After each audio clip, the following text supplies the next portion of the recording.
Alrighty. Here we go. Oh my goodness, chat is popping off already. We're doing it. We're live. Hooray. Everything appears to be working. Oh boy. Yay. What's up, everybody? Welcome to Star Wars Club. I just want to make sure. There it is. Okay, good. I like to make visual contact with the stream just to know it's actually happening. Welcome, everybody. I am, of course, Jesse Mercury, and I'm here with Jane Smith. Hello. And Jenny Krantz. Hello. And B. Russell will hopefully be joining us a little bit later this evening. Let's say hello to everyone in chat. What's up, Adam G, Jesse, Matt, Amanda? Welcome, everybody. Oh boy. Adam, there's a lot to catch up on here. Good to see you all. It's so wonderful to see everybody. Lots of talk about how this is the best episode so far.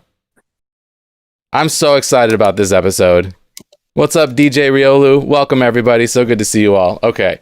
I'm just reading chat because I'm excited to see everybody. So this week we're talking about episode 6, The Tragedy, which was amazing. It was so good. Oh my God. Right? It was so good. Yeah. It was so good. Yeah. Do you guys mind if I kick us off today? Because I can't even contain myself right now. Yeah, let's do it. I usually try to let other people speak first, but sometimes I got to be greedy. I just want to say, yeah. So in episode 1, when I said, like, if we don't get more Boba Fett, I'm going to be disappointed. It's like, not only did we get more Boba Fett, but it was like Super Saiyan Boba Fett. It was so cool. It was just so good. And lore confirmation of his past with his dad. The chain code of his armor. Yeah. I mean, Boba Fett was introduced in The Empire Strikes Back. Well, not counting the animated holiday special, 1980. And he just captured everyone's imaginations immediately. He just seemed so badass and so cool, but also such a mystery. Like, we knew so little about Boba Fett.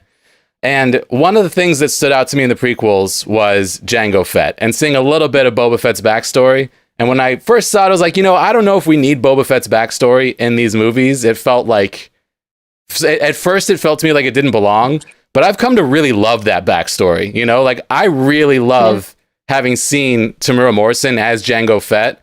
And I think that the fight between him and Obi-Wan in episode 2 is like one of the highlights of that movie.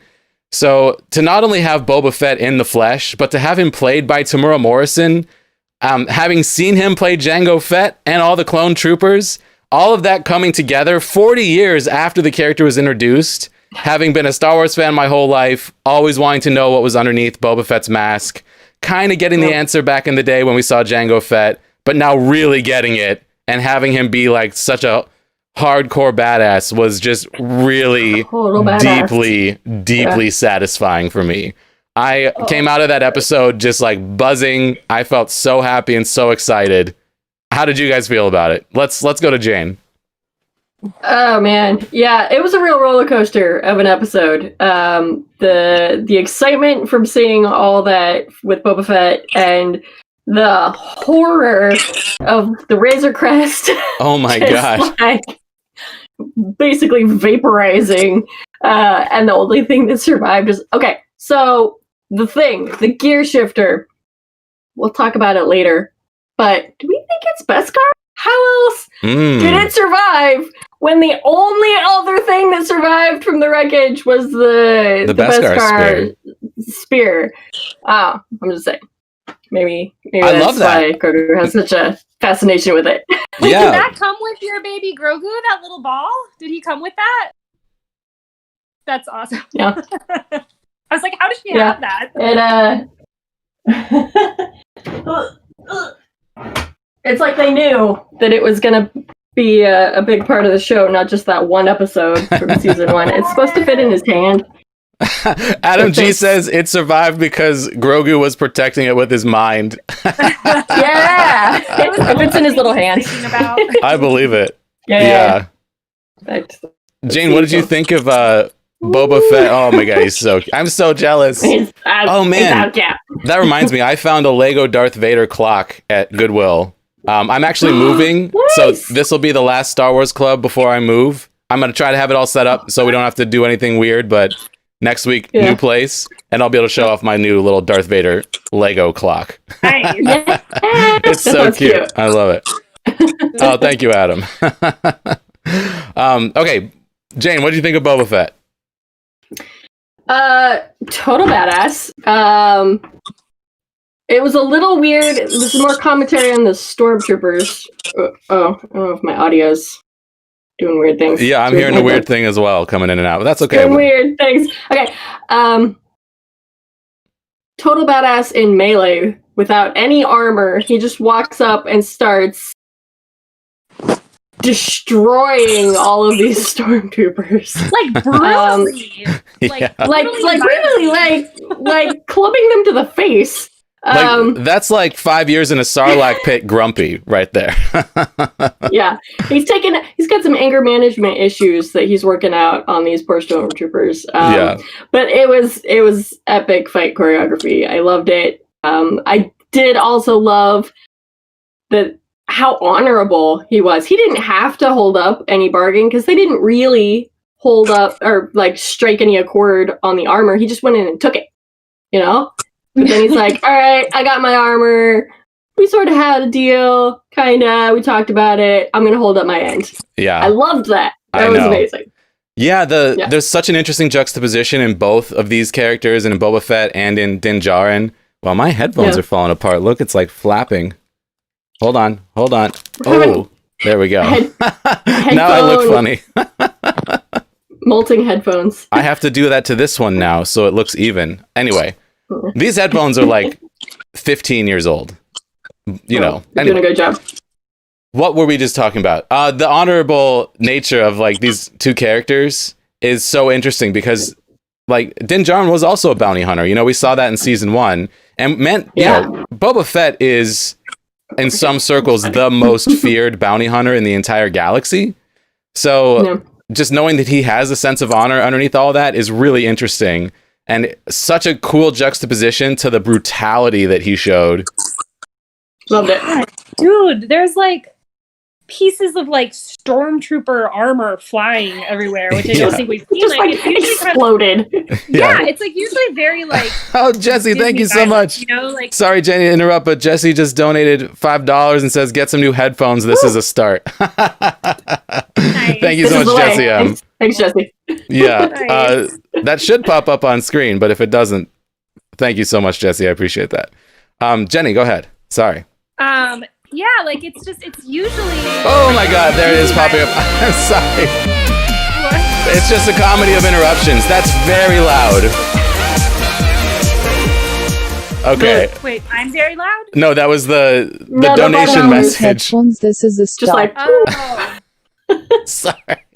I'm doing everything wrong over here. That was the notification for the $5 popped up. It was super loud, and it was a Star Trek meme instead of a Star Wars, so, you know, it's all, I did everything wrong, but that's right. Jesse, thank you so much. Okay, Jenny, we are listening. Go. Yeah, no, I freaking love this episode. I love what they're doing. Like, I feel like if they start bringing back to life too many characters, it could get annoying, but thus far, like, I was thinking about the two main ones that they've done, like Maul and now Boba Fett, is like both characters that I think were fan favorites that did not get enough screen time, deserved way more. So I think everyone's happy about it. I loved this. Like, this just made this character so much cooler. And I actually wonder if maybe, this is going to sound like a joke, but like being in the Sarlacc pit softened him up a bit, you know? Maybe being slowly digested. Like, yeah. He gave him some perspective. Like maybe, well, yeah, like maybe he's actually changed a little bit because, you know, even when you see him as a kid in the Clone Wars, like he's pretty brutal. He's pretty cutthroat. Holy shit. Sorry, Jenny. We got another donation coming in. I got to turn that down. Adam G through Super Chat donated $10.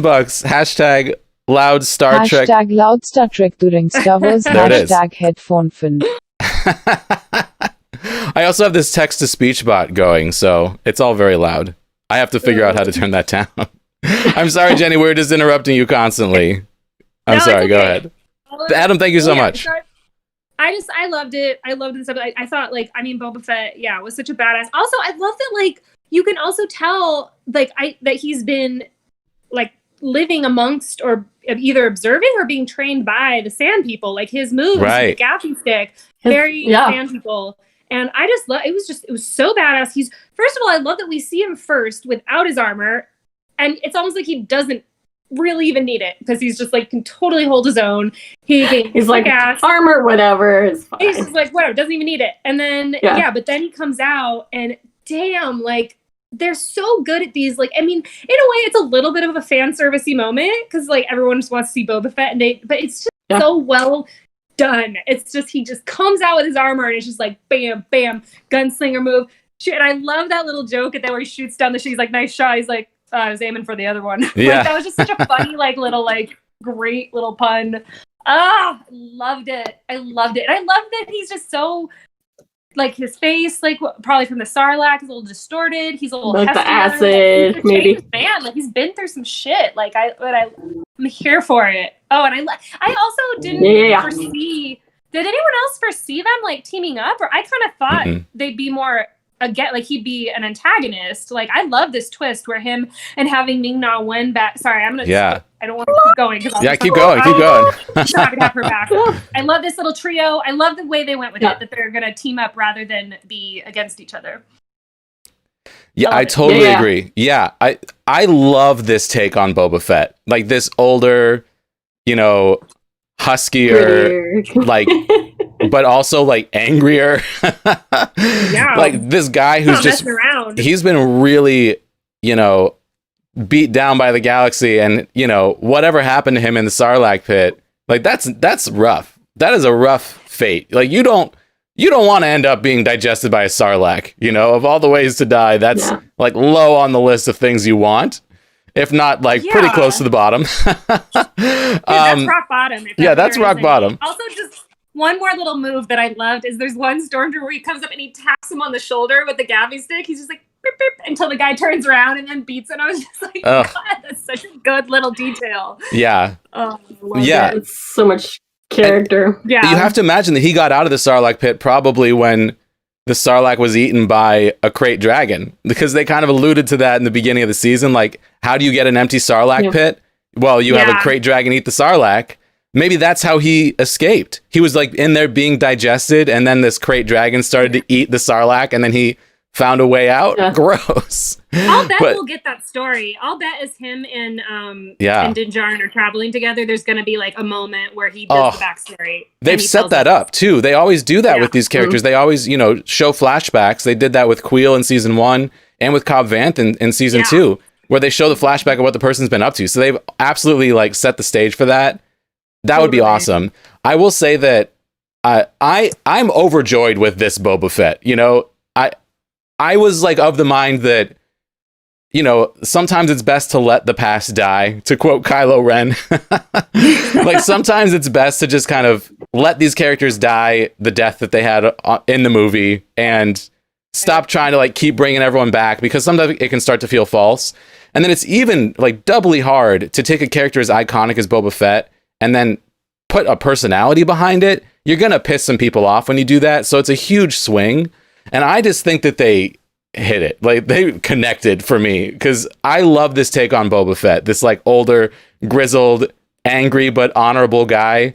Especially because we've seen this same actor play a different version of the same man, like a clone of the same man. I just think this is like remarkably awesome. And the fact that they nailed it, I'm just overjoyed. And I kind of want them to just do like a couple episodes with Boba Fett and then let it go. Let it be a fond memory that we're all happy about. I don't want them to do a spin-off show or anything. I just want to have like a couple of the most badass episodes you've ever seen of Boba Fett and then like keep going with other characters. What about you guys? Do you want to see like more of this? Like I want a little bit more because I love it so much, but then I want it to be perfect and live forever, I think he'd be a good character that could, because the nature of him and how he kind of pops up pops around, like he could pop into a lot of different storylines, I think, just kind of around the galaxy. That and the fact that we first sorry, I'm being a little ADD, but also the fact that like you see the Slave One first before you see him, and just immediately know he's coming. You know who's coming. Such a great way to introduce them by a ship. So Yeah. I could see him like, I don't know that I need a whole like show about it, but I think he fits really easily because he's a bounty hunter and has been around, and he is connected because the Clone Wars, being Jango Fett and all that. Like it would make they could work him into a lot of different storylines where it makes sense and doesn't feel too forced, I think. Yeah, I feel like it's so perfect right now. I feel like they really run the risk of ruining it if they keep putting him on screen over and over again, you know? Because like we have all of these memories of Empire Strikes Back and Return of the Jedi Boba Fett, and he's not in that much, but he's so iconic. I mean, I think he has the least screen time for like the most iconography of any character in Star Wars. Okay. I think he has like 4 lines or something. Yeah, he's like barely there. Answers, yeah, he's no good to me dead or something. I mean that like totally. Yeah, and they overdubbed those lines with Tamara Morrison after the prequels came out. Did they? I was gonna check that because that was the one thing I was like, well, his voice sounds different even when he puts on the helmet. It's just, but it like, not anymore. Again, he has so few lines that it doesn't bother me. Yeah. But he does sound different, obviously. It never bothered me, but I didn't mind that they replaced it. That was like one of those changes that I didn't hate. Although if I were the original actor, I'd be pissed. You know, if I were the guy who played Boba Fett originally and they took my one line out, I'd be so mad. Jeremy Bullock's, right? Or Jeremy? He was the guy in the suit, Jeremy Bullock. Yeah, I don't think he did the voice though. I'm actually not totally sure, but I don't think so. Oh, I think we got B popping in. B.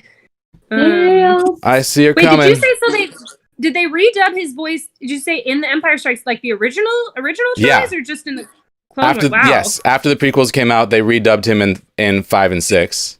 I'd never noticed that. Yeah. Well, he only has those couple of lines, so it's not. Yeah. There she is. Hello. Okay, I'm gonna take Yes, we can hear you. I gotta get Jenny back in there. Let's see. I see myself. You're still there. It's just on screen. Here we go. There we go. It's just on the stream. And I'll center you all. It looks fantastic. Yay, we've got a full house tonight, except for Doug. We do miss Doug. Yeah, Doug is in a very busy time of year. I'm hearing myself in somebody's speakers. So if you have me in speakers, if you don't mind turning me down just a hair, that might help. I think that's what's happening. All right, so B, we've just... Oh, there we go. Whoop. B, we've been going around the room and just sharing our excitement. I just want to hear your reaction to Boba Fett in the flesh. Oh, y'all. Y'all, the minute we saw that ship, I was like, oh my God. Like, I don't know. This might be my favorite episode, though it is probably the shortest one. This one was so short, but so many amazing things happened. Yeah, I don't know. I don't even know where to begin, but like, I thought it was perfect and perfectly titled. And one of the things I was doing was counting the tragedies. Oh, like, it's not just one tragedy. There's a few. It's jam-packed. Let's count them all.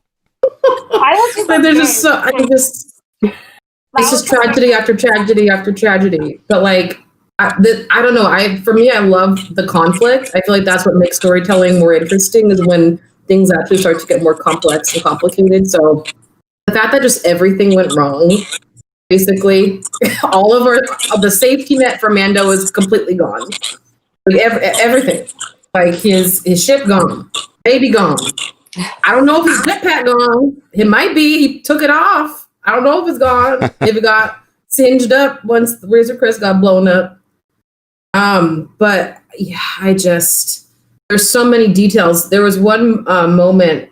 There was a few. I just thought that everything that came out of Boba Fett's mouth was just like, who wrote these lines? These are brilliant lines. But there was, when they introduced Fennec, you might have talked about this already. Just I love her so much. Dead. Right? Isn't she? I love the actress. She's just such a badass. Yeah. Ming-Na Wen is amazing. Anything she's in, I'm just like, yeah. I was so excited she was back, and I was more excited that Boba Fett was there, but I was so excited she was back, and the fact that they were together, and now the three of them are working together with like Din Djarin. Like it's so good. And now she's got a life debt, so it's like, oh my god. Yeah, exactly. I was like, oh, he has a crew now. Crazy. Yes, crazy deal. And, like, he lost a lot. He gained a really good crew. I mean, the three of them together were like unstoppable. Between her like sharpshooting skills, Boba Fett just being fucking brutal and awesome. Melee master. Man, I shed a tear. I did not expect that with the Razor Crest. It was so rough. Beat up that shit a lot, but I was just like literally like my hand. You just got it fixed. Yeah, my hand flew over my mouth too. I was like, oh, so we're doing that. We're making it real. Empire's like with a known ship. Like, can you imagine if they blew up the Millennium Falcon or something? I mean, like something iconic. Like, that was shocking.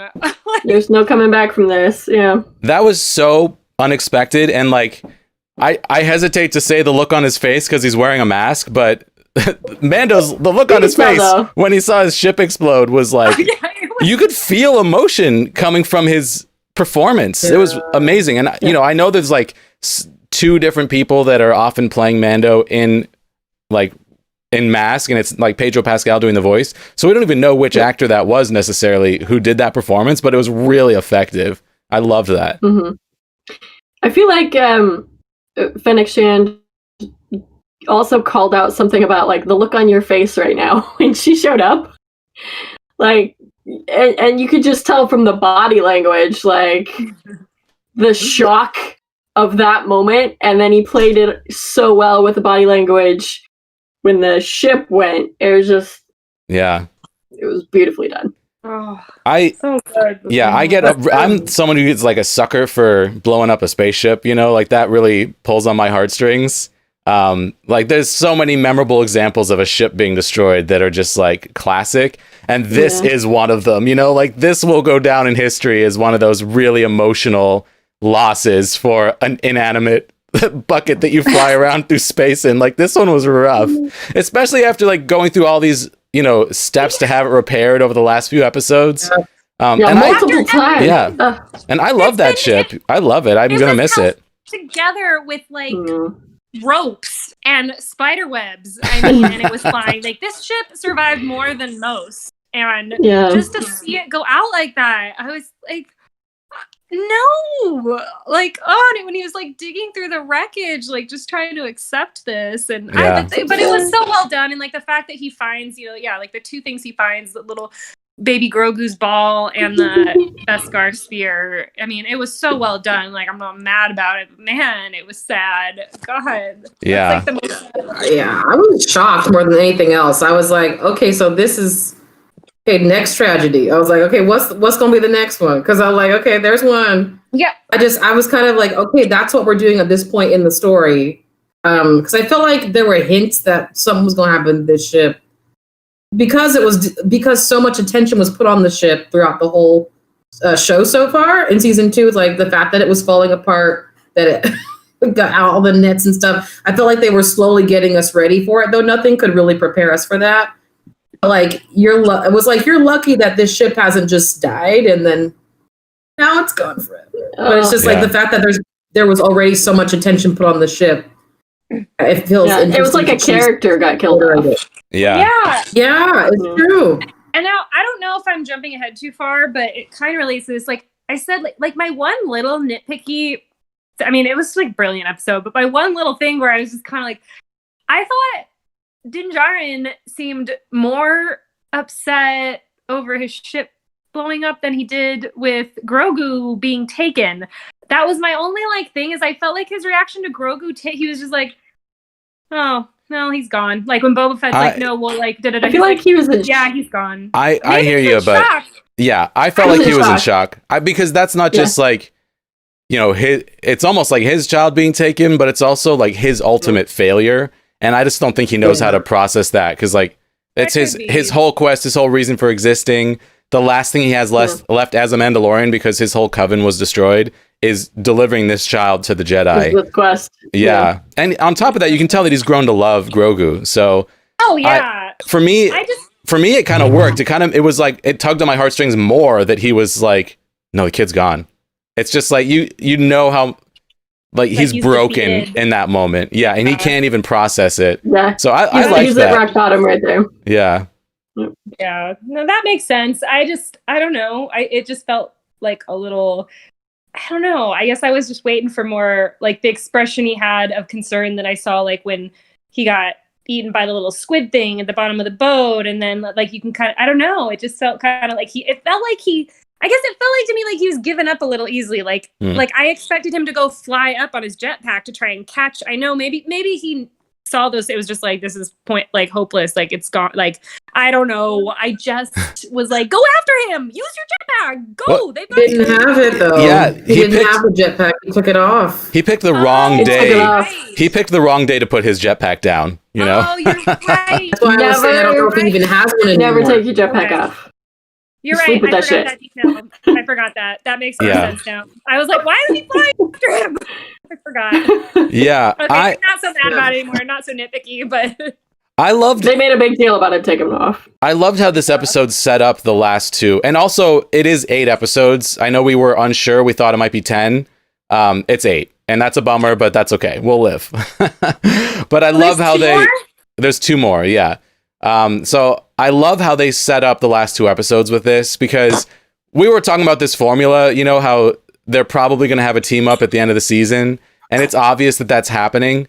But now the fact that it's like Boba Fett and Fennec are included in that is so far outside of what I could have even hoped for. So now I'm just like so excited for that formula to happen, you know? It's like, I don't care that it's formulaic. I love how they're doing it, and they're shocking me along the way. And I like that. I think that that's a cool way to kind of hang a story inside of something familiar and still make it feel new and fresh and exciting.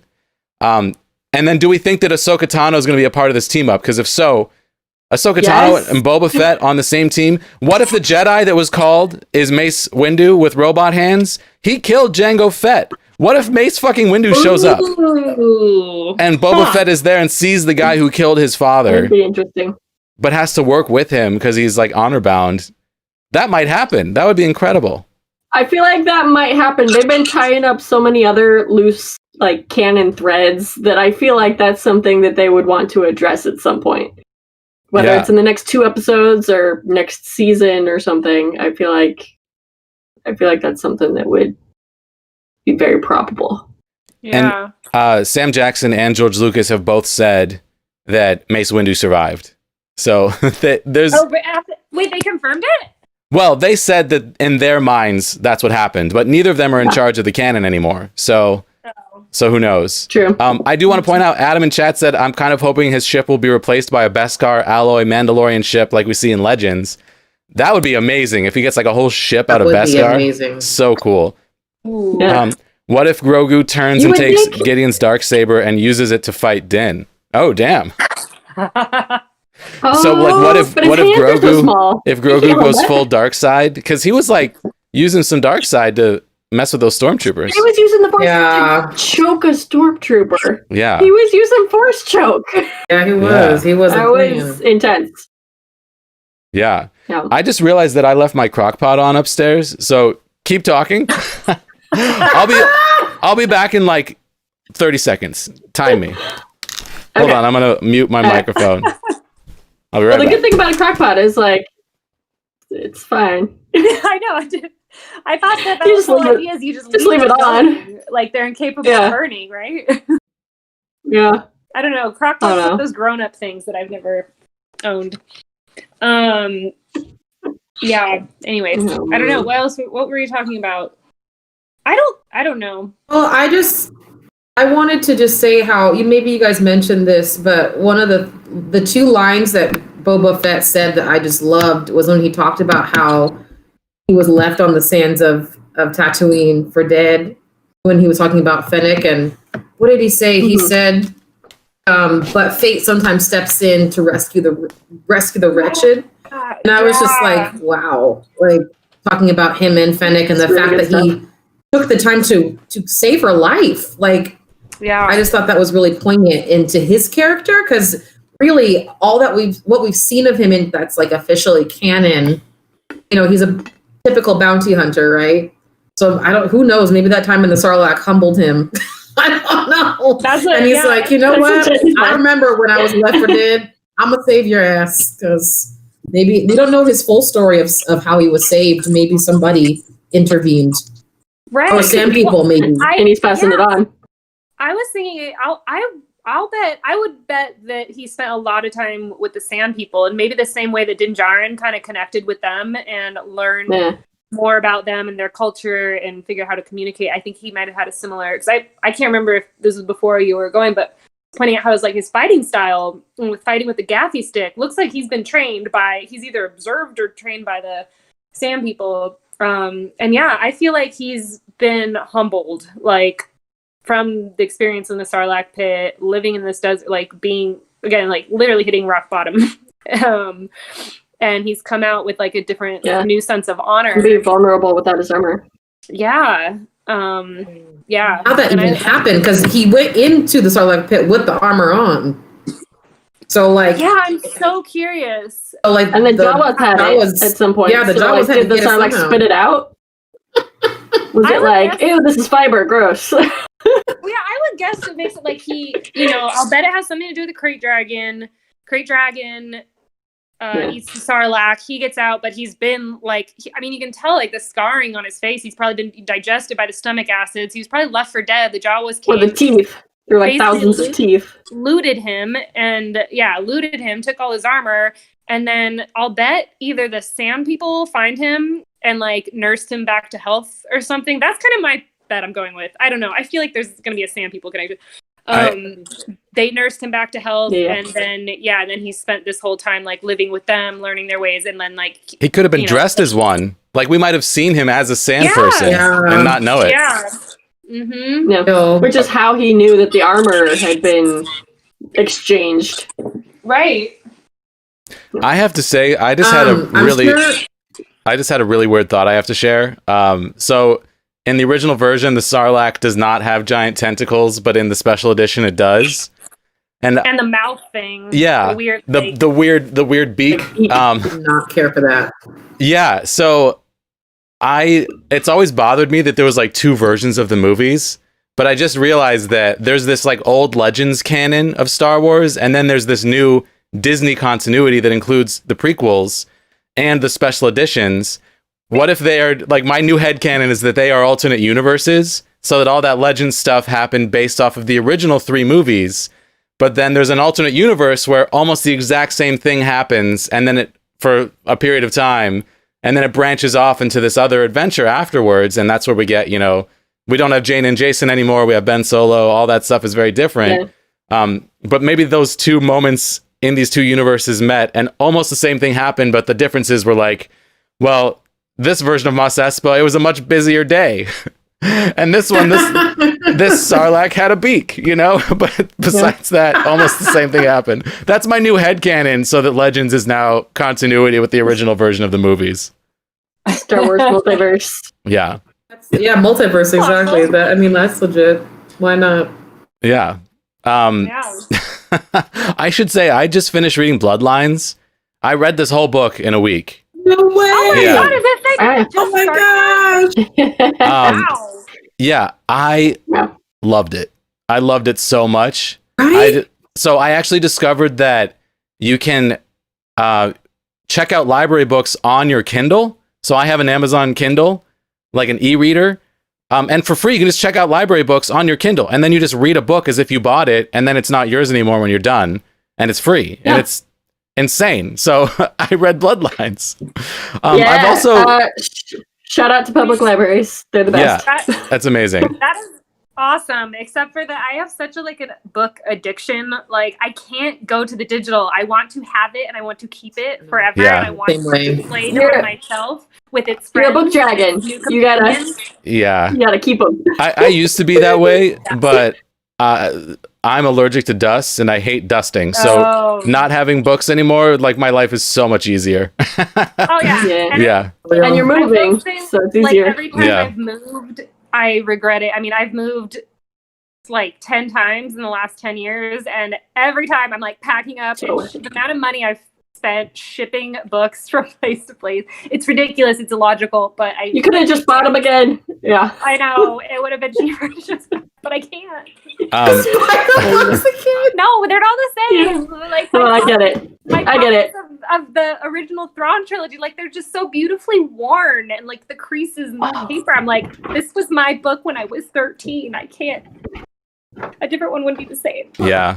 Anyways, but yeah, I'm gonna have to read that book. I can't believe you finished it so fast. I'm still working on that Thrawn Ascendancy. I'm a slow reader. It was like such a good read. It reminded me so much of Legends canon and how much I enjoyed reading Legends canon and how fast I would go through the books.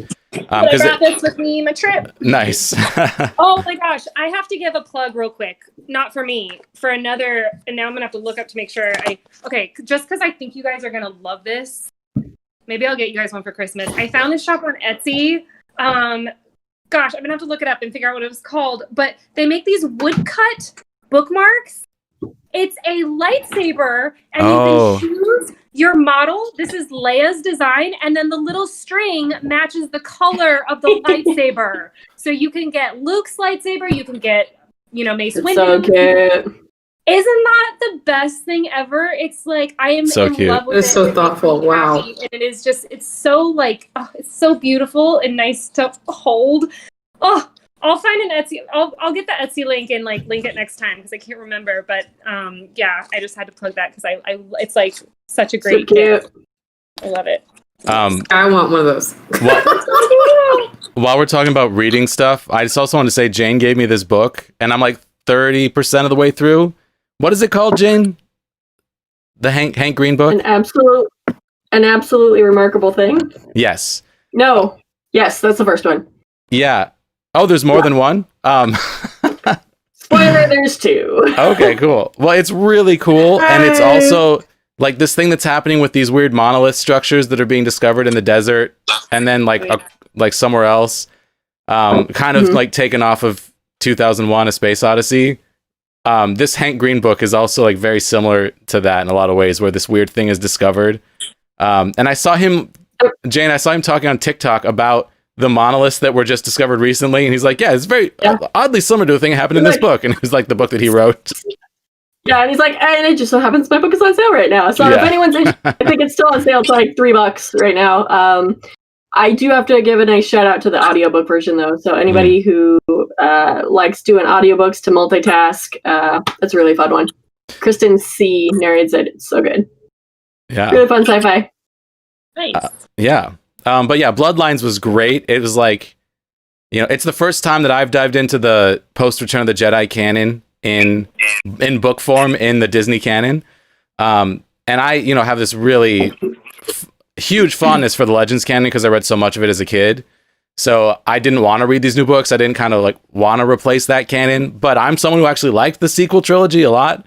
I know that that's rare these days, but the way that they wove together the original trilogy and the sequel trilogy in this book was really, really cool. And I just really liked what it did for the canon as a whole. But it was also very like character driven and action driven. And B, you've read it, right? Yes. Yeah. What did you think of it? That was my recommendation. Yeah, that's right. I loved it too. Yeah. I loved it. I feel like Leia specifically, I want to know more about her journey. And so I want to get my hands on any new canon books about her and read about her. But this, the title of the book kind of spoils it kind of already, but it explores what happens when we discover that she is actually related to Darth Vader and what that means for her politically and for what's going to be happening in Force Awakens. It's like right on the precipice of her becoming the general. And we get to see a little bit about her dynamics with different people and relationship with Han and kind of how that just the everyday realness of the dynamic of like her holding her position as, in the Senate plus what's the fact that she is force sensitive, and there's all this conspiracy around, people trying to gain power in the new republic, and how there's flaws and holes that allow for the First Order to really, kind of divide and conquer. It's like, oh, you can see that even though this new republic has a lot of good intentions, there's a lot of holes because people still want power. They basically want to just jump in for Palpatine and take over. And a lot of people want Leia to do it. So it's just interesting to think. It's just, I think, a really well-written book. And like Jesse said so well, like it really marries the original trilogy with the sequel trilogy so well. And we get to know more senators and more people on the political side, and people who are also have the capacity for like adventure and risk. Like, you see all these main characters taking risks and going to different planets, and you get to see how not that there's other people in the universe that are attached to this story that are having great adventures as well. And it's just like, oh my gosh, this character that we've never met before in the films had this experience, which impacted someone we all know, which is Leia, which is now impacting, So anyway, I could go on and on about this book, but I highly recommend it. I think it's fantastic. Yeah, there's this new character, on my list. Ransom Casterfo, who was so interesting, such a good character. And they also introduced, the political factions of the New Republic, the populists and the centrists, and talking like in depth about the political process and like the mindset behind these two political parties. And it really mirrored a lot of things that are happening in our world now in such an interesting way that Star Trek does a lot, but Star Wars doesn't often do. And I thought this did such a good job of that, of bringing in politics in a way that was so interesting, and really fleshed out the universe and like set the stage for like, where did the First Order come from? Like, we don't even have that much information about that. And this book was really, really, really interesting from that point of view. So I very highly recommend it. It was super cool. I've got that on my wish list. Yeah. Okay, let's talk more about this episode. We didn't even talk about Tython yet. Yeah. And Tython looks like Southern California. Yes. That's what I was gonna say. I felt like I was looking out my window. Yeah, it Like, does. It Jenny, looks I was like, did you see them filming this? I seriously was like, So real. It looks like San Bernardino area, or like it totally looked California. I was like, maybe why does this feel so familiar? I like this planet. Like, I know. Yeah, so I remind me of Topanga Canyon or Malibu Canyon. Yeah. When I first saw Tython, my first thought was, oh my God, it's just Southern California. That's ridiculous. But I have to say that it kept nagging at me. It's like, Tython, I know that from something in Star Wars. And I looked it up and I figured it out. So 10 years ago or so, I used to play the Old Republic online MMO. And I got pretty deep into the game. And as a Jedi Consular or a Jedi Knight in this game, you start your journey on Tython. And the canyon that they filmed this episode in looks like that game, like what I remember of it. It's just like a wooded canyon. So it brought back this memory of playing this video game like 10 years ago. And that game's not even part of the new canon, but I feel like they kind of honored it. And also they have used Tython in the new canon, I guess, as an ice planet in the cartoons. I read about this, but I haven't seen it in the Dr. Aphra comics. I've read a couple of those and they were actually kind of cool. I knew that I heard that it had been mentioned somewhere, but like it's not a totally new introduction. Yeah. Ice planet? Yes, but our planet has ice and wooded areas, and it's not that illogical to think that planets in the Star Wars universe might have different climates.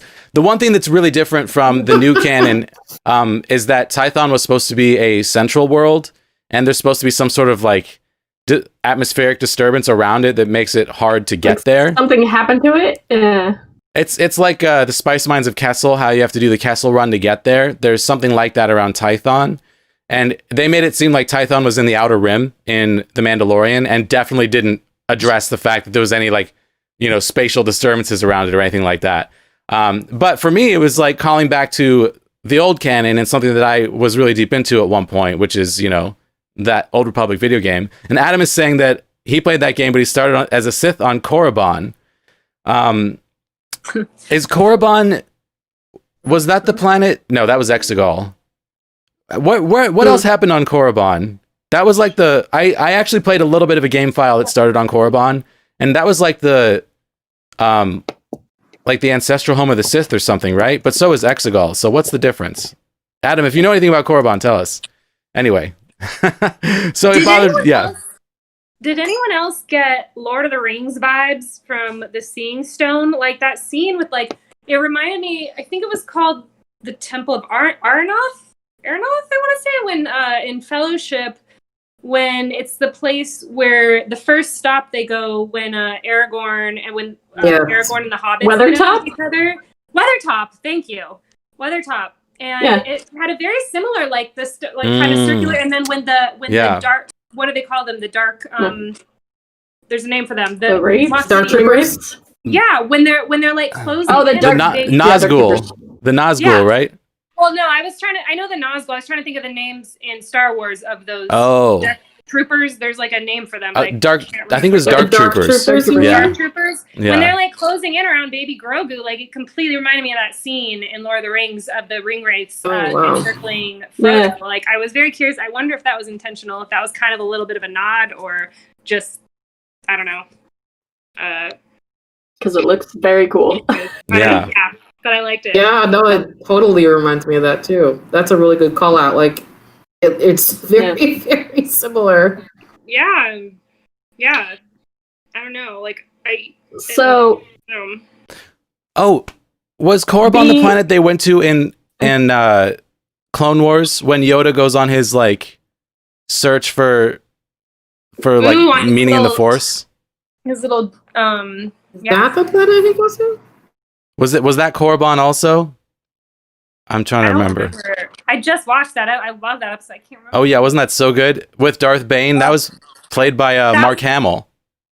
It was. Yeah. Oh my god. Oh, that was that planet. Okay. Also known as Moribond. Okay. So that's super cool. That's the name I recognize. It looks like it's mostly books, and then Star Wars: Knights of the Old Republic. Yeah.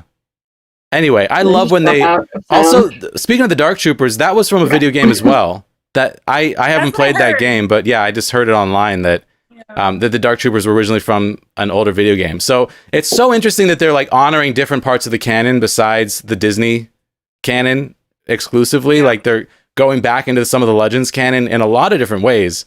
And it's just making me feel like there's these two parallel Star Wars universes. And I love that. I think that's such a great choice, you know, to not keeping fans happy. Yeah, like the knowledge that I have as a lifelong Star Wars fan from the old canon is paying off in the new canon in a way that's like really rewarding and makes me feel really good. Yeah. And I feel like it just shows how much they trust Dave Filoni and Jon Favreau, because the fact that they're even allowed to cherry pick a little bit from like the old canon is really nice. That they can decide, you know, we really liked this and we want to honor it. We want to bring it back. Like it seems like I don't know what that writer's room looks like or what the process looks like. Talking to George Lucas, whoever they consult with to like finalize what stories they're going to tell. But it seems like they're just able to do it. It's like we want to bring this, we're going to do it. It doesn't seem like they're holding back, which is really cool. Earned the right to do whatever they want. Yeah. We trust them. Yeah. Whoever is pulling the strings I feel like Dave Filoni just at this point, they must just has so much clout. Like they're just like, okay, if you say so, roll with it. Like he's just proved himself so much that like he's got such a good instincts for what to include, what to do. Like I don't think he's made very many like, slip ups. Like I think the only like I don't know, after our last episode last week, I did read a lot more kind of controversy. Like apparently with the casting of Ahsoka and stuff was some fans were upset about that. Although that was a tough one. I mean, bringing her with such a popular, character was tough, but other than that, I mean, I don't know. Not everyone was mad about it, but I feel like he's just made so few missteps. Like he just knows the world and he loves it so much. There's a lot of really boring episodes of the Clone Wars. I was just about to say that.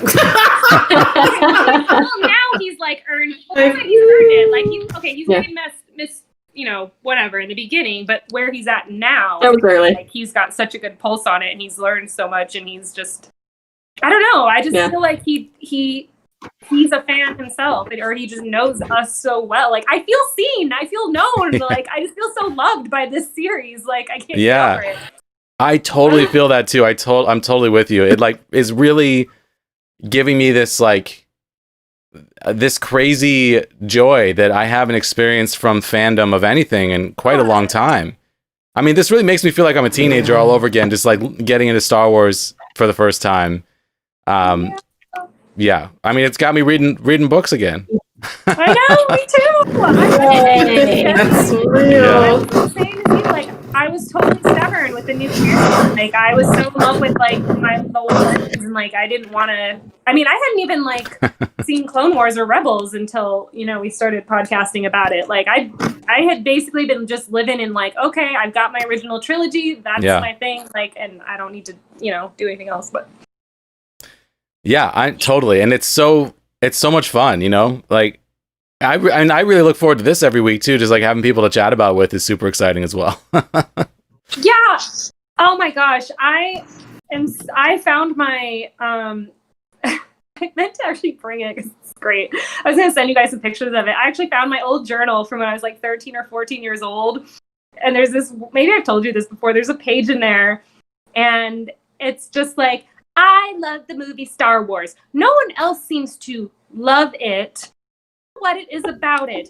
I recite a scene from it, okay?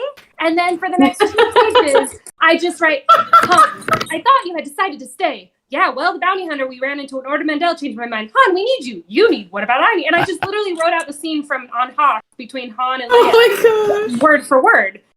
And then I just wrote, but I remember like being so lonely in junior high because I was so obsessed with this world and I had nobody, like not a single friend to talk about it. I mean, like, God bless my best friend Vanessa, who had no interest in this. And I literally remember sitting on the quad at Thurston Middle School in Laguna Beach and me just like, and then Luke Skywalker and da-da-da, and but Han is da-da-da, and her just sitting there like, I need new friends. Like, I need new friends. Like, thinking it. Like, this is just, I love, like, now, like, having you guys, and there's this whole fandom exploding. Like, I've, like, found Instagram people, TikTok people. Like, I'm so happy. Like, I wish I could go back and tell that 13-year-old, like, you're going to have that you can talk to about it. Yeah, can you imagine telling yourself at 13 that someday Boba Fett was going to be maskless, fighting alongside heroes that you loved? It's so cool. It's so exciting. I can't believe it. It's like all my dreams are coming true. Yeah, I love how we performed this like Jedi ritual with Grogu in the beam of light. So they've set it up that some Jedi hero is probably going to show up to save the day. Things are going to look really bleak. And then Mace Windu's going to show up with robot hands. It's going to be Ezra. You think it's Ezra? I think Ezra Bridger. Mace Windu for me. What do you think? I mean, I don't know. I'm not making any predictions. I know. I was like, I feel like it's too much to hope that it would be Luke. But it's kind of like what I would dare. Oh, I mean, I just spoke it. It was like, do I dare speak it out loud? Like, that's kind of like my highest hope that I don't expect at all. And I feel like if they chose Ezra, it'd be a bold move again to introduce more Rebels characters into live action, which I would love. And then do we want to resurrect Mace? Like, I'm wondering, like, who would it be? Or if there were so many Jedi during the Clone Wars that, I mean, they showed a few in the prequel movies of who was killed during Order 66, but I wonder who else may have survived that we just don't know. They could decide, hey, this, well, no, I was going to name somebody that I know for sure died. But anyway, who knows? I feel like there's a lot that they could do. And I wonder too, I think during that beam of light or that cylinder of force energy, I was wondering, I so wanted to know what Grogu was experiencing. Like that for me was my own personal tragedy. I'm like, if the theme of this is tragedy, do you see what I see? I want to see what Grogu is seeing. Like, what are you seeing, Grogu? We gotta know. Like, he looks so blissful. Like he was like, his little hands were like this. Yeah. Like his legs were crossed. I was like, you could see his eyes like flickering, like in like what do you call it? Like rapid eye? Like what's that? Rapid lids.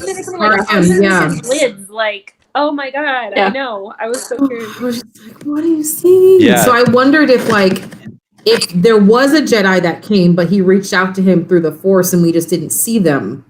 You know what I mean? Like, that's what I wondered. I was like, is he talking to somebody right now? Is he experiencing? Is there a guardian of this stone? Is he talking to a live Jedi or a blue glowy? Like, maybe he's talking to you. Exactly. You know? Yeah. Yeah. Adam was saying in the chat. And I loved that it was impenetrable. Yeah. Adam was saying in the chat, what if it's Force Ghost Yoda that shows up?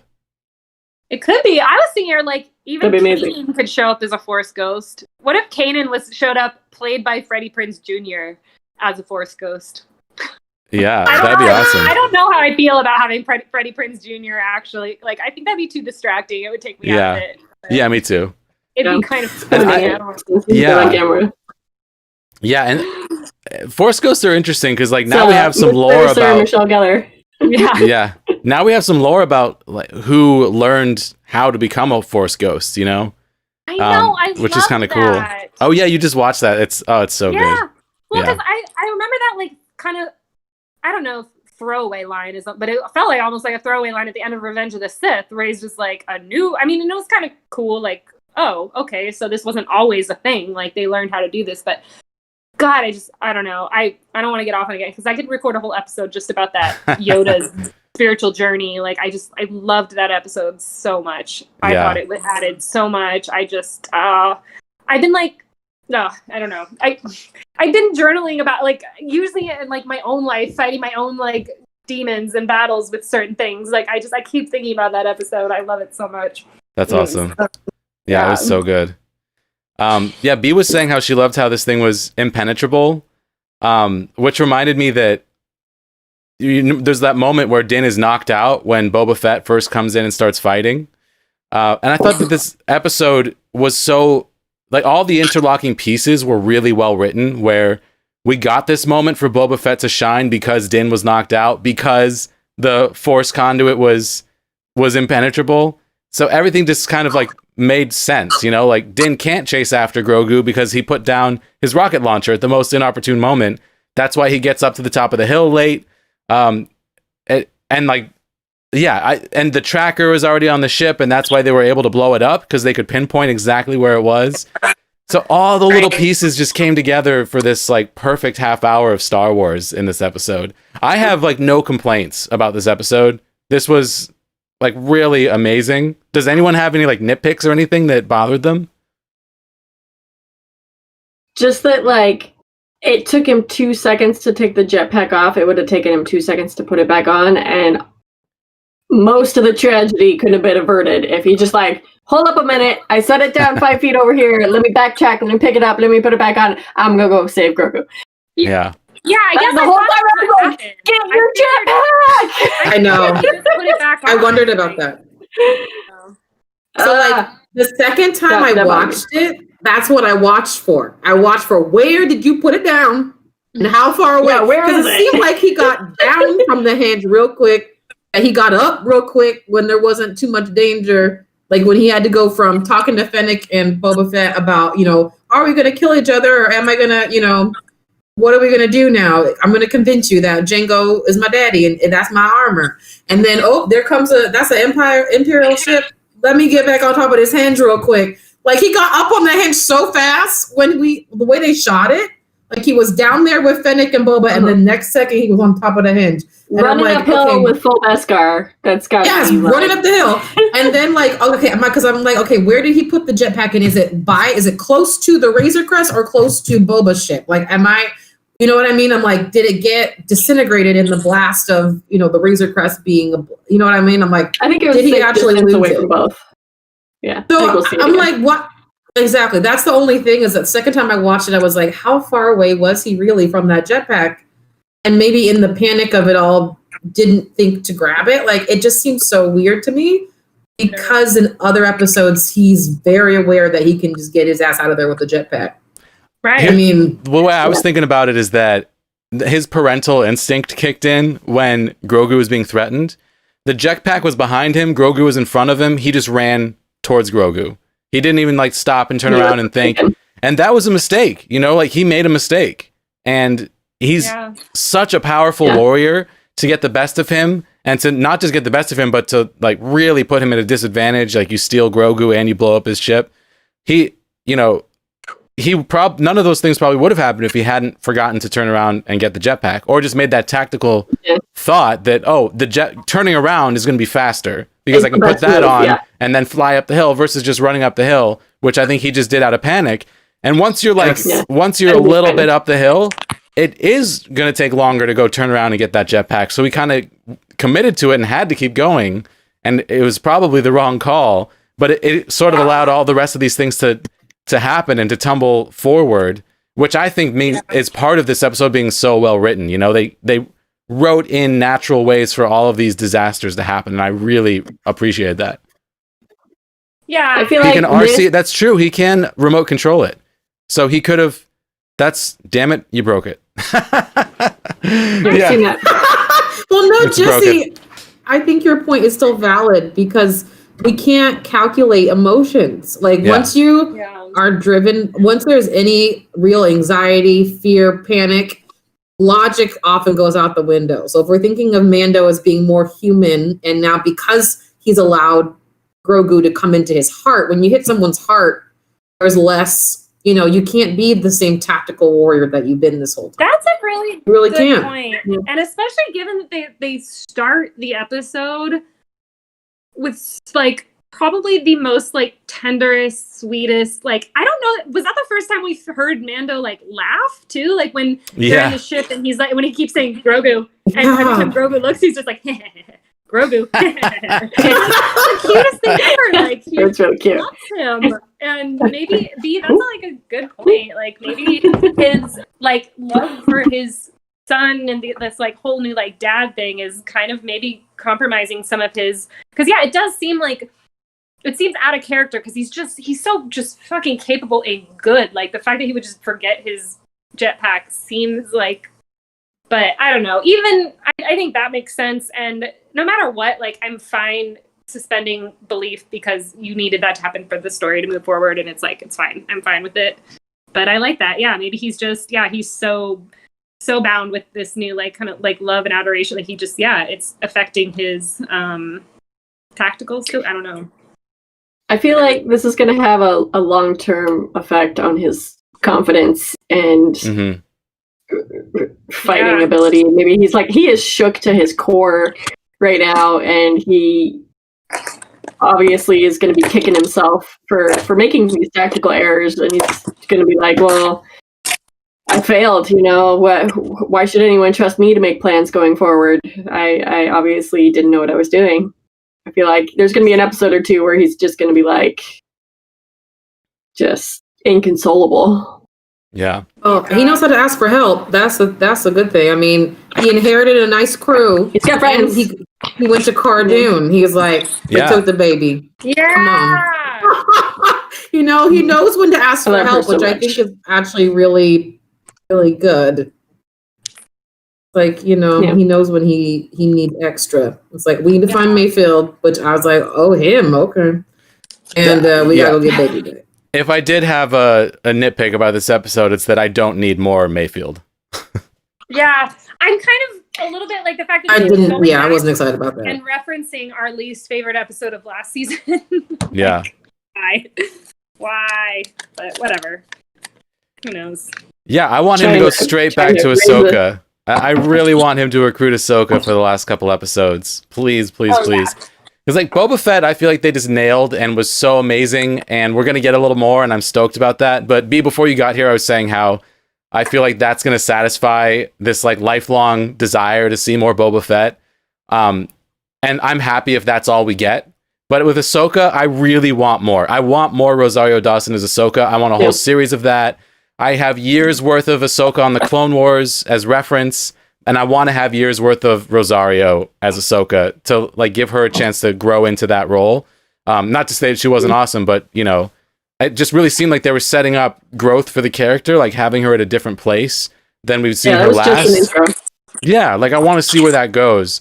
Whereas with Boba Fett, I'm like, man, if he like goes out in a blaze of glory in the next episode, I'll be happy for him, you know? I wonder about that.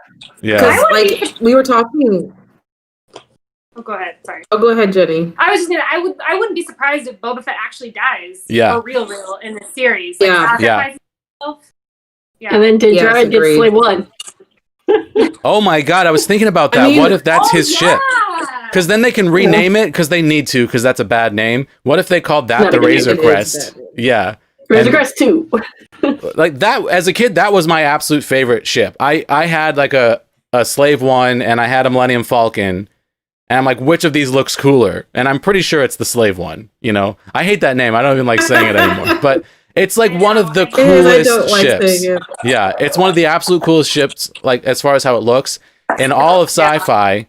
And the fact that it showed up in this TV show that just came out last Friday is awesome. And if we get to rename it, it'll be even better. But yeah, what if we fly around in that ship for like a year or whatever until it gets blown up moving forward in the series? Oh god. All these old ships from the other. I know, just dig them all up.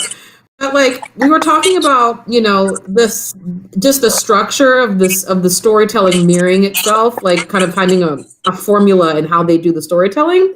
And if they are setting up the last 2 episodes to be kind of this, you know, epic end of this chapter, but I wonder if they're going to follow the same pattern of, you know, like you said, there's going to be a crew, and then does somebody sacrifice themselves? Like we lost Queel and we lost IG-11 at the end of season 1. Yeah. So I was like, are we going to follow that same pattern? And is someone going to be like injured to the point where they're going to either have to change a limb or something? I mean, Fennec already has robot insides, but like who else? You know, I mean, that like there's got to be some kind of huge sacrifice. Whether it's, who knows? Maybe we'll come back and see Bo-Katan and the rest of her clan. Who knows who we'll see? But I'm curious to see if there's gonna be a sacrifice of some kind at the end. I wouldn't be surprised if it's Boba Fett, but I would be sad because I'm like, I want to see more of that. I know just got back. Like, don't take him away already. But you know, I feel like they're setting up season 3 to be about Thrawn. Like the next couple episodes of season 2 is going to be about Moff Gideon and like chasing that whole situation down. But they're slowly ramping up for a season of Thrawn. Yeah, yes, please. I would guess that we don't really get Thrawn in this season, but like the last episode, we get a Thrawn shot. Like maybe a little teaser, and it's just like they're gonna make us wait. I think. I don't think we're getting Thrawn. I'll be stoked if we do, if we get more, because I'm dying for Thrawn. But I think I'm gonna have to wait till season 3. I have a feeling we'll get a glimpse of him. They'll tease it.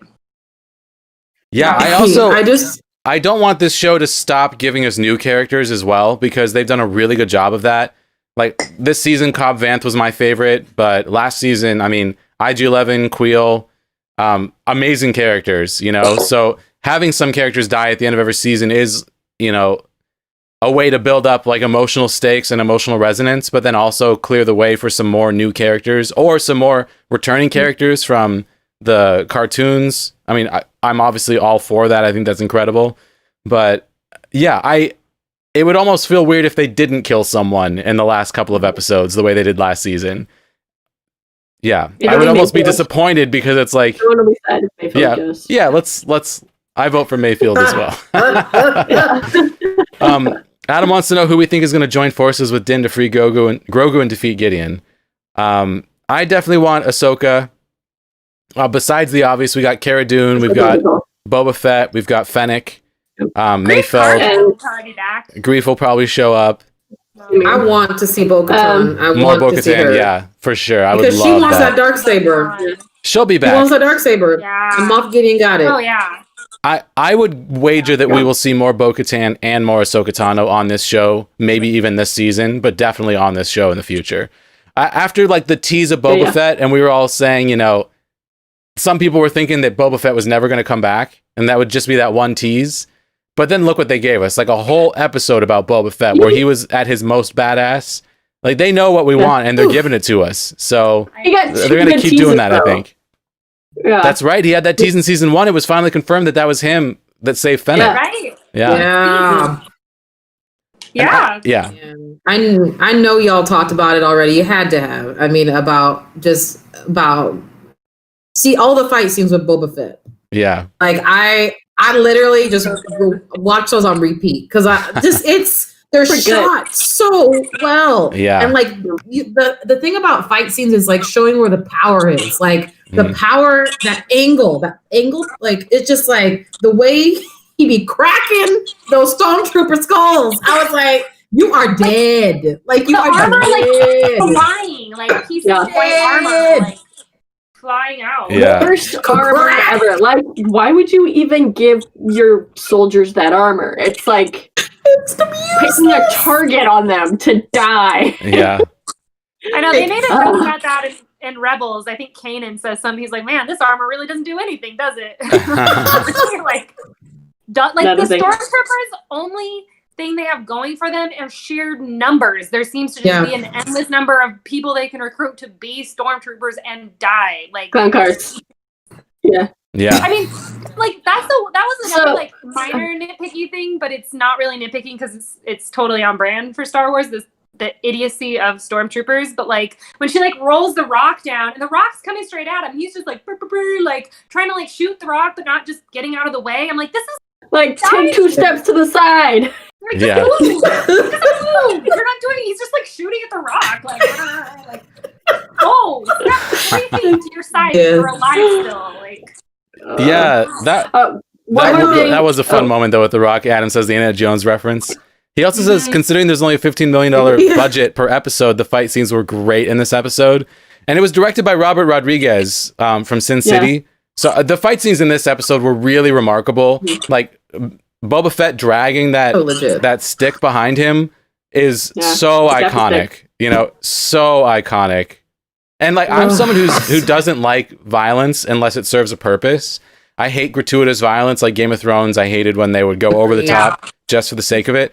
This was like storytelling violence, and it was so effective. And I really appreciated all of the action, all the stunts, the choreography, the fight sequences, the way that stormtrooper armor just like exploded on contact. This was one of my favorite fights in all of Star Wars. I loved it so much. Yeah. The shoulder tap. Thanks, Amanda. The shoulder tap with the gaffy stick was my favorite. Boba Fett was like so teasing and like, hey. Yeah. So snarky. So good. Golfing for stormtroopers, man. Ka-conk. Like, it was just like, no chance. I want to know the fight choreographer for this episode. Yeah. Like, it was so, like, I couldn't take my eyes off of it. Like, everything, I wanted to see everything. I'm probably going to watch this episode again, like, a third time. For sure. Yeah, it's really rewatchable. Yeah. Mm-hmm. I'm obviously a 10 out of 10 on this episode. What do y'all think? Absolutely. 10 out of 10s? Same. 10s across the board? I gotta say 9.5 because a whole lot of tragedy could have been avoided if he just put his jetpack back on. So it was good story, but it could have been avoided very easily. Yeah. So 9.5. Yeah. Where would we be story judge? I'm so stoked because like having Baby Yoda in the hands of Moff Gideon really is going to help us get more of that story about what they're doing with his blood and his high midichlorian count. And it's finally time to move that story forward. Yeah, I'm into that. I want to see more of that. And like, who's running this project? Is it Thrawn? Is it the Emperor himself? Is it probably the Emperor through Thrawn, through Moff Gideon? That's what I would guess. Yeah. But we didn't even talk about that scene with Grogu flying the stormtroopers, like force choking them, and like So flying good. them across. Oh yeah, and the tiny shackles. Yeah, they were adorable. The tiny shackles, which is horrible. They stunned him. And Moff Gideon, what's the actor? Giancarlo Esposito? Is that Don Carlos? Yeah, he's so good too. Like him, he's so fucking. I mean, I loved him in Breaking Bad, but his his little like kind of mocking baby Grogu when he's like, "Oh, you're getting stronger, but you just get so sleepy when you do it." Like he's just so like. I love him. Such a dick. He's such a dick, but he's good villain. I don't know. Yeah, and it was weirdly disturbing to see Baby Yoda use those moves, as almost as disturbing as seeing him eat those eggs. Yeah. Hey, what's up, Chadley? He very deliberately walks a fine line, which is why Ahsoka won't train him. Well, he's watching his father murder people all the time and take people out. Yes, he is. Yeah. I love this episode so much. And it gets me so excited for what's coming next. Go ahead, Jane. Ryan and I rewatched most of the episodes of season 2 recently, and I haven't brought this up in past episodes, but the costume designer, Shauna Terpsick, is the costume designer from Firefly. Oh, really? And rewatching the episodes, I noticed some details in the costumes that I was just like, that's nice. I appreciate that. So anytime someone is a magistrate of a little town or moon or whatever, they have like those collar thingies. Yep, exactly. And I didn't notice it until rewatching the episodes. I was like, oh, yeah. That's a little detail that's like cultural no matter what planet you're on. At least in the Outer Rim worlds where they have those little collar pieces on there. And I thought that was a really nice little touch in a way to kind of draw everything together. Like when they're on Corvus and the magistrate woman that Ahsoka is fighting like takes off her outer cape and like throws it on the ground. You can really see a good shot of it then. And then the older guy that was helping Didran puts it on at the end of the episode. It really, really calls attention to it in that episode if you rewatch The Jedi. Yes. Nice. Oh, I love that. I had not noticed that. I definitely noticed but you see Grief Targa. Also, when you watch the episode that's The Siege, he's got some on there too. Huh. Nice. Just little costume details. I was like, yay. That's so cool. And also like the Razor Crest always reminded me of Serenity, like the shape and some of the action sequences you kind of see. It almost looked like Serenity flying at some points. And I loved that as a little touch because like Serenity was so inspired by Star Wars. It's kind of cool that it's now like the opposite is happening. Yeah. Adam says, do we think the New Republic is going to play a role in the finale, especially considering Dune's new badge? And so it looks like that thing that I thought was like a transmitter is just a badge, like a badge for her as a marshal. My impression was that they're going to go like off books and try to like do something that would be illegal under the New Republic, like breaking Mayfield out of jail is probably what's going to happen in next episode. And then trying to rescue Grogu is probably going to happen in the finale is my guess. But they're probably, if the New Republic is involved, it's probably because they're running afoul of them as they're trying to break someone out of one of their prisons. Right. I'll bet we'll see those 2 X-Wing pilots again, though. Dave Filoni is and I can't remember their names right now. But I'll bet we'll see some X-Wings. Yeah. At least those 2 guys seem to keep popping up. Yeah. I would love that. That's been kind of a fun little thread. Mm-hmm. Yeah. Well, I'm so... seeing like... Oh, sorry. Go ahead, B. Oh no! Just seeing how patrol works in the New Republic, how policing, lack of a better term, works. It's interesting that it was definitely a nod to. They're trying to create some kind of order. Yeah. No, I like those little bits we've gotten of like seeing how.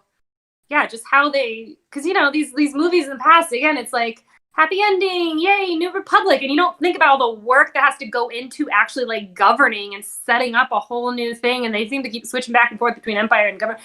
So I don't know. I wouldn't mind getting more of that. I'm very interested to see how the New Republic forms and then how the New Order comes back and what happened. Like you were saying that Leia's, but the Bloodline book talks about that a lot. I gotta read that. In a very satisfying way as well. Yeah, it's so funny because I didn't care about the politics of the galaxy pre-Empire, but post-Empire, I'm very interested in the politics. Like, how do you recover from tyranny and how do you rebuild society after something that horrible has happened? I think is a really interesting story, especially because our heroes from like our childhood favorite movies are involved in that government. And then also maybe seeing how it wasn't effective, I think can be interesting because you know, you can have like all these high, you can learn from it. Yeah, like all these high and mighty ideals about overthrowing tyranny, but when like power vacuums need to be filled, and you know there needs to be some sort of like policing in the galaxy in some way. So it's interesting to see the New Republic attempt that, and just knowing that the First Order is going to grow eventually and become a big enough threat to. You know, we know that they destroy the New Republic. Like we see that in Force Awakens. You know, we see Hosnian Prime destroyed, which is basically the Coruscant of the New Republic. So yeah, just knowing that all this is going to fail and like what our heroes worked for ended up failing, and Palpatine rises again. It becomes like this cyclical tragedy that we wouldn't have anticipated when we were kids. But I think it's kind of interesting, especially if you knowingly look into that and analyze that to try to show us what we can do differently, because we're so divided right now. We really need to figure out some way to work together in our country. Yeah, and maybe that's why it's become more interesting to me, is just the parallels, thinking more about like our own government, the fall of our own empire. It's happening right now. Please don't blow the planet up, though. We don't need that. Let's keep the planet as nice as we can. Right. We don't have a backup yet. No thanks. Totally. Of our planet. Canada is the new planet. I think the next book I'm gonna. Wait, what'd you say? I said Canada. Oh yeah. Flee to Canada. That's funny. I think the next book I'm going to read, I think, is going to be, is it called Lost Stars? Is that the one that's right after Return of the Jedi? Yeah, I want to read that one. I so want to read, but now I'm actually kind of mad that I started with this Thrawn Ascendancy, only because it's a trilogy, and the next two books aren't out until May of next year. And so I started a book that I'm not going to finish, and my memory is not that great, and so I'm worried that you have to reread it. I almost wish I'd waited on that one. Read the trilogy, the Thrawn trilogy, the trilogy. Yeah, trilogy. Why isn't that a thing? That's so good. The trilogy. Yeah, I did that on accident. But yeah, I'm kind of mad. It doesn't come out. I tried to get it on Amazon, and it said pre-order May 2021. I guess that's not that far away, but kind of. I don't know. 6 months. That's not too bad. Yeah. I think my head's going to get confused because after this, I'm going to read the other Thrawn trilogy that takes place, I forget, I think closer to around Rebels, right? I think is the other Thrawn trilogy. Whatever. That's not important. I don't know what I'm saying. Rebels forever ago. Yeah. Speaking of Thrawn, Adam just said in chat, I'm slightly disappointed that Timothy Zahn has not been involved yet in any of these processes considering Thrawn. That's interesting. Wait, He's not been a part of the writer's room as far as I know. But it would be interesting. He was like a consultant or something. Yeah, I don't know. I mean, and also, where's Mara Jade? I know. Where's Mara right. Jade? What if Mara Jade is the Jedi that Grogu contacts? Oh my god. Yeah, I just the highest pipe dream ever. Right? Or spice dream. That is a spice dream. I would be rolling around on the floor like a freaking maniac. Yeah. If freaking a redheaded woman shows up as the Jedi, I'm. Oh my god! Yes, please. I just don't know. Why did you even get that in my head? No? Disappointed. Okay, but so B posted a really good article about who Grogu may have reached out to. They put those butterflies in there for a reason, right? Like that was a very deliberate choice. Yeah. That could possibly be, little baby Ben. That was super interesting because talking about how it's tying into all these different like video games and all this stuff, I was like, I had never even heard of that. We should tell people what we're talking about. Be share. We have a Facebook Messenger group that all of Star Wars Club is in, and we like share stuff throughout the week about Star Wars. And B, tell us what you shared. Okay, hold up. I had no idea, like you guys said, that this was a thing. I want to make sure I call it the right thing because I keep forgetting what it's called. But there's this cute little cartoon. Star Wars loops or something. What is it? Rollabout? Is that what it's called? Rollabout? I can't remember. But like, it's super cute. But every character in this cartoon looks looks like BB-8. Yeah. So they roll, their bottom halves look like their iconic selves, and they all roll around. Like they all are, everybody's body looks Nobody's got legs. It's kind of disturbing. Nobody's got legs or arms. I think it's terrifying. It's actually kind of cute. I think it's They're terrifying. like Fisher Price people. Yeah. It's like your head's up here and your body rolls under you. Like that's not comfortable. If you're not a droid, it's not good. And how does that explain their clothes? Like, I don't get it. Yeah, their clothes are rolling too.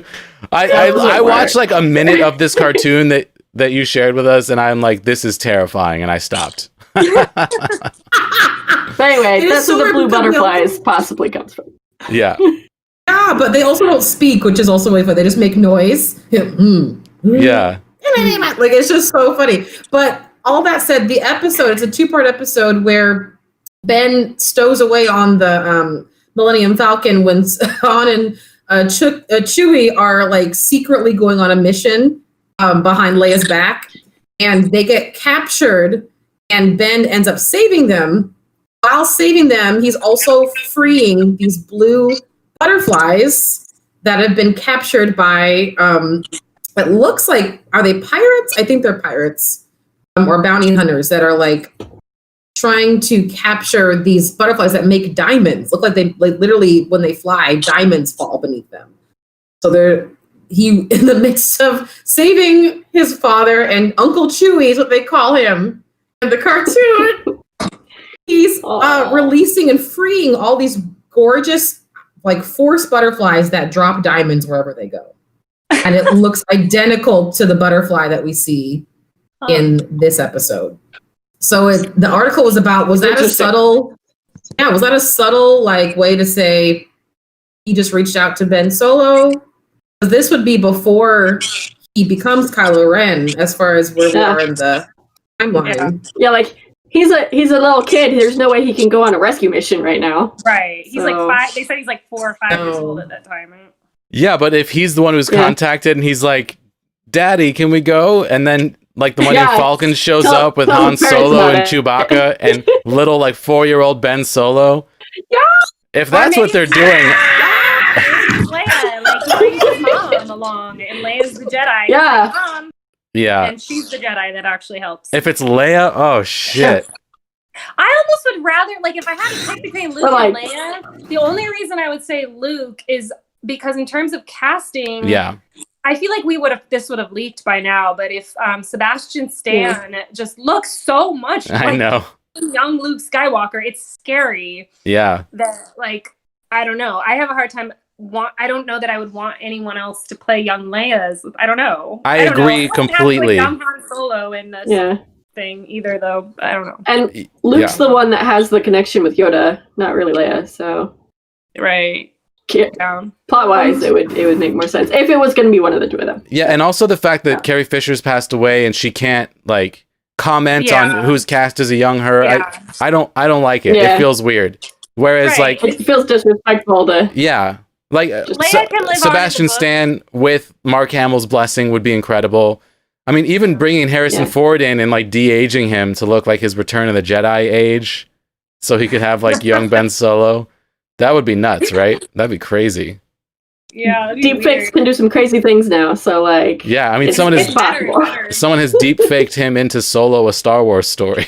Dude, some of the Marvel movies, like Young Fury and Captain Marvel, like, nothing about that. At no point when I was watching that movie was I like, this seems off. I was just like, oh, that's just Samuel Jackson. Like, I forgot that he's not actually that young. Like, that was one of the better jobs they've done de-aging.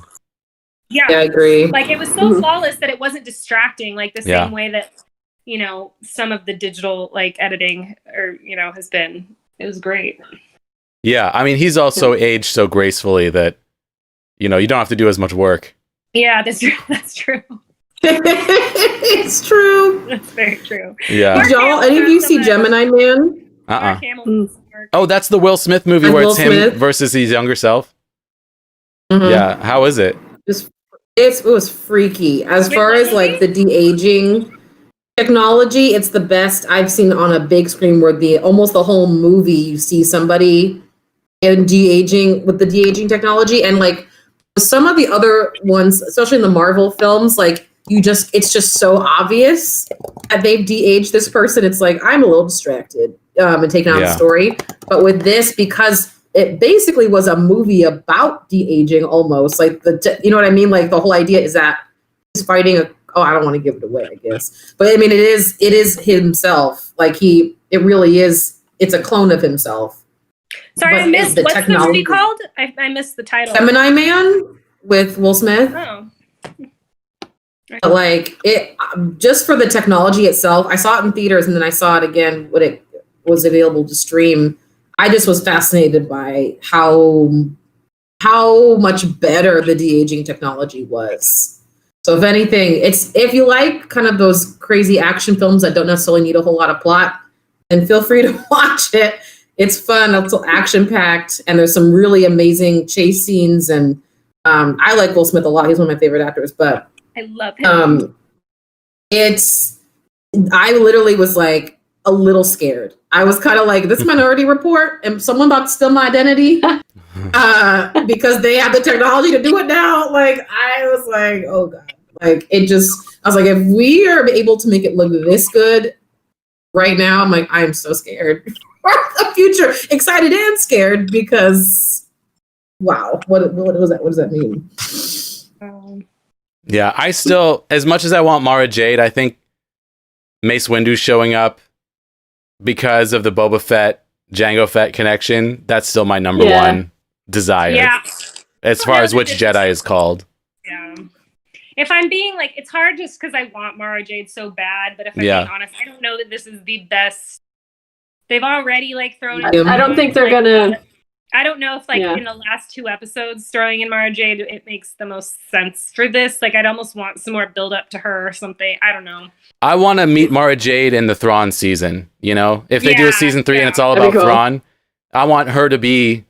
I would love for her to actually be Palpatine's hand. You know, and like have meet her when she's still evil. When she's exactly still, like, yes, and maybe she's working with Thrawn.